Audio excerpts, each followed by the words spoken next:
Hello ನಮಸ್ಕಾರ. ನಾನಿವತ್ತು ನಿಮಗೆ RCB ಸ್ಯಾಲೆಡನ್ನು ಹೇಗೆ ಮಾಡೋದಂತ ಹೇಳಿಕೊಡ್ತೇನೆ.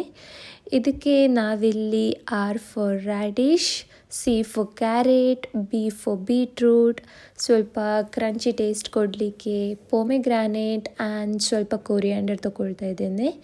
ಬೇಕಿದ್ದವರು ಸ್ವಲ್ಪ ಹಸಿಮೆಣಸು ಸಹ ಚಿಕ್ಕ ಕಟ್ ಮಾಡಿ ತೊಗೊಳ್ಬೋದು. ಸ್ಪೈಸ್ ಟಾಲರೆನ್ಸ್ ಮಾಡೋರು ಹಸಿಮೆಣಸನ್ನು ಚಿಕ್ಕ ಕಟ್ ಮಾಡಿ ತಗೊಳ್ಳಿ. ನಾನಿಲ್ಲಿ ಎಲ್ಲದನ್ನು ಗ್ರೇಟ್ ಮಾಡಿ ಇಟ್ಕೊಂಡಿದ್ದೇನೆ. ಸೊ ಈಗ ನಾನು ಒಂದು ಬೌಲಿಗೆ RCB ಅಂದರೆ ರ್ಯಾಡಿಶ್, ಕ್ಯಾರೆಟ್, ಬೀಟ್ರೂಟನ್ನು ಹಾಕ್ಕೊಳ್ತೇನೆ. ಅದರ ನಂತರ ಇದಕ್ಕೆ ನಾನು ಇದು ಪೊಮೊಗ್ರಾನೇಟ್ ಮತ್ತು ಹಚ್ಚಿಟ್ಕೊಂಡ ಕೊರಿಯಾಂಡರನ್ನು ಹಾಕ್ಕೊಳ್ತಿದ್ದೇನೆ.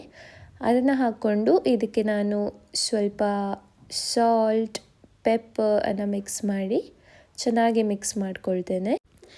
ಈ RCB ಸ್ಯಾಲೆಡ್ ತಿನ್ನೋದ್ರಿಂದ ನಿಮಗೆ ಏನು ಲಾಭ ಅಂತ ಹೇಳಿದರೆ, ಮೊದಲನೇದಾಗಿ ನಿಮ್ಮ ರಕ್ತಹೀನತೆಯ ನಿವಾರಣೆಗೆ ಇದು ತುಂಬ ಹೆಲ್ಪ್ಫುಲ್. ಸೆಕೆಂಡ್, ನಿಮ್ಮ ಸ್ಕಿನ್ನಲ್ಲಿ ಗ್ಲೋವನ್ನು ತರ್ತದೆ. ಥರ್ಡ್, ನಿಮ್ಮ ಬಾಡಿನ ಡಿಟಾಕ್ಸಿಫೈ ಮಾಡಲಿಕ್ಕೆ ಹೆಲ್ಪ್ ಮಾಡ್ತದೆ. ಸೊ 1 or 2 days ಈ ಸ್ಯಾಲೆಡ್ ತಿಂದರೆ ಏನೂ ಯೂಸ್ ಇಲ್ಲ, ಇದರಿಂದ ಏನು ನಿಮಗೆ ರಿಸಲ್ಟ್ಸ್ ಬರೋದಿಲ್ಲ. ಈ ಸ್ಯಾಲೆಡ್ ಕಂಟಿನ್ಯೂಸ್ ಆಗಿ 20-30 days ನೀವು ಡೈಲಿ ತೊಗೊಂಡ್ರೆ ಮಾತ್ರ ಇದರಿಂದ ನಿಮಗೆ ರಿಸಲ್ಟ್ಸ್ ಬರೋದು. ಯಾವುದೇ ಆಗಲಿ ಅದನ್ನು ನೀವು ಕನ್ಸಿಸ್ಟೆಂಟಾಗಿ ಫಾಲೋ ಮಾಡಿದರೆ ಮಾತ್ರ ರಿಸಲ್ಟ್ ಬರೋದು. ಆ್ಯಂಡ್ ಇದನ್ನು ನೀವು ಲಂಚಲ್ಲಿ ಆರ್ ಈವ್ನಿಂಗ್ ಸ್ನ್ಯಾಕ್ಸಲ್ಲಿ ಆರ್ ಡಿನ್ನರಲ್ಲಿ ತೊಗೊಳ್ಬೋದು. ಇದಕ್ಕೆ ನೀವು ಕರ್ಡ್ ಸಹ ಮಿಕ್ಸ್ ಮಾಡಿ ತಿನ್ಬೋದು. ಆ್ಯಂಡ್ ಫ್ಯಾಟ್ ಲಾಸ್ ಮಾಡೋರಿಗೆ ಈ ಸ್ಯಾಲೆಡ್ ಒಂದು ಬೆಸ್ಟ್, ಬಿಕಾಸ್ ಈ ಸ್ಯಾಲೆಡ್ ತಿನ್ನೋದ್ರಿಂದ ಬೇಗ ಹಸಿವು ಸಹ ಆಗೋದಿಲ್ಲ. ಸೊ ಇದನ್ನು ನೀವು ಲಂಚ್ ಆರ್ ಡಿನ್ನರ್ ಒಟ್ಟಿಗೆ ತೊಗೊಳ್ಬೋದು. ಜಿಮ್ಮಿಗೆ ರೆಡಿ ಆದೆ. ಇದು ಇವತ್ತಿನ ಜಿಮ್ ಔಟ್ಫಿಟ್.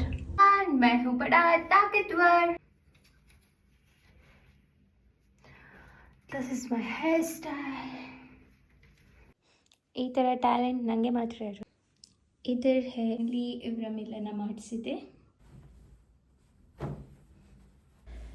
ಜಿಮ್ಮಿಗೆ ನಾನು ನಡ್ಕೊಂಡು ಹೋಗ್ತೆ, ಅದರಿಂದ ನನಗೆ ಟೈಟ್ಸ್ ಎಲ್ಲ ಹಾಕಿ ಹೋಗಲಿಕ್ಕೆ ಅಷ್ಟು ಕಂಫರ್ಟೇಬಲ್ ಆಗೋದಿಲ್ಲ. ಸೊ ನಾನು ಒಂದು ಲೂಸ್ ಪ್ಯಾಂಟನ್ನು ಹಾಕ್ಕೊಂಡು ಜಿಮ್ಮಿಗೆ ಹೊರಟೆ.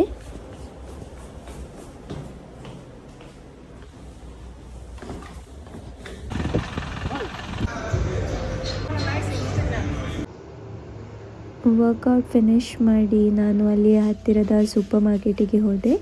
ಬಿಕಾಸ್ ಅಲ್ಲಿ 50% ಆಫ್ ಅಂತ ಬರೆದಿದ್ರು. ಬಟ್ ಅಲ್ಲಿ ಹೋದರೆ ನನಗೆ ಬೇಕಾಗಿದ್ದದ್ದು ಏನು ಸಹ ಇರಲಿಲ್ಲ. ಎಲ್ಲ ಫುಲ್ ಲೇಸ್, ಕುರ್ಕುರಿ, ಅದೇ ಚಂಕ್ಸ್ ಎಲ್ಲ ಅದೇ ಇತ್ತು. ಸೊ ನಾನು ಸ್ವಲ್ಪ ಫ್ರೂಟ್ಸ್ ತೊಗೊಂಡು ಮನೆಗೆ ಬಂದು ಫ್ರೆಶನ್ ಅಪ್ ಆಗಿ ಸ್ವಲ್ಪ green rice, RCB salad, chicken fry ಮತ್ತು ಕರ್ಡ್ ತಿಂದೆ. ಈ ಗ್ರೀನ್ ರೈಸಿದು ರೆಸಿಪಿ ನಾನು ನೆಕ್ಸ್ಟ್ ವ್ಲಾಗ್ಸಲ್ಲಿ ಹಾಕ್ತೇನೆ. ಬಟ್ ಈ RCB ಸ್ಯಾಲೆಡನ್ನು ನೀವು ಟ್ರೈ ಮಾಡಿ 20 days ಕನ್ಸಿಸ್ಟೆಂಟಾಗಿ ಟ್ರೈ ಮಾಡಿ ನಿಮ್ಮ ರಿಸಲ್ಟ್ಸ್ ಹೇಗೆ ಇದೆ ಅಂತ ನನಗೆ ಕಮೆಂಟ್ಸಲ್ಲಿ ಹಾಕಿ. ಓಕೆ, ಇವತ್ತಿನ ವ್ಲಾಗ್ ಇಲ್ಲೇ ಎಂಡ್ ಮಾಡ್ತಾ ಇದ್ದೇನೆ. ನೆಕ್ಸ್ಟ್ ವ್ಲಾಗಲ್ಲಿ ಸಿಗುವ. ಅಂಟಿಲ್ ದೆನ್ ಬಾಯ್.